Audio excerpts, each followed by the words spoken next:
આણંદના PVR સ્થિત McDonald's આઉટલેટનો એક video social media પર જોરદાર વાયરલ થઈ રહ્યો છે। ચુસ્ત સ્વામિનારાયણ સંપ્રદાયના અનુયાયી એવા ગ્રાહકોએ દાવો કર્યો કે તેઓએ ઓર્ડર વેજીટેરિયન ફૂડનો આપ્યો હતો, પરંતુ બેદરકારીના કારણે તેમને નોનવેજ પીરસી દેવામાં આવ્યું।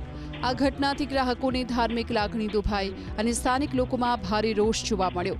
ગ્રાહકોએ આ અંગે આઉટલેટના મેનેજમેન્ટ સમક્ષ તાત્કાલિક રજૂઆત કરી, પરંતુ પ્રશાસન તરફથી કોઈ સંતોષકારક જવાબ ન મળ્યાનો આરોપ કરાયો। આણંદના પીવીઆર સ્થિત મેકડોનાલ્ડ્સ આઉટલેટનો એક વિડીયો સોશિયલ મીડિયા પર જોરદાર વાયરલ થઈ રહ્યો છે। ચુસ્ત સ્વામિનારાયણ સંપ્રદાયના અનુયાયી એવા ગ્રાહકોએ દાવો કર્યો કે તેઓએ ઓર્ડર વેજીટેરિયન ફૂડનો આપ્યો હતો, પરંતુ બેદરકારીના કારણે તેમને નોનવેજ પીરસી દેવામાં આવ્યું। આ ઘટનાથી ગ્રાહકોની ધાર્મિક લાગણી દુભાઈ અને સ્થાનિક લોકોમાં ભારે રોષ જોવા મળ્યો। ગ્રાહકોએ આ અંગે આઉટલેટના મેનેજમેન્ટ સમક્ષ તાત્કાલિક રજૂઆત કરી, પરંતુ પ્રશાસન તરફથી કોઈ સંતોષકારક જવાબ ન મળ્યાનો આરોપ કરાયો।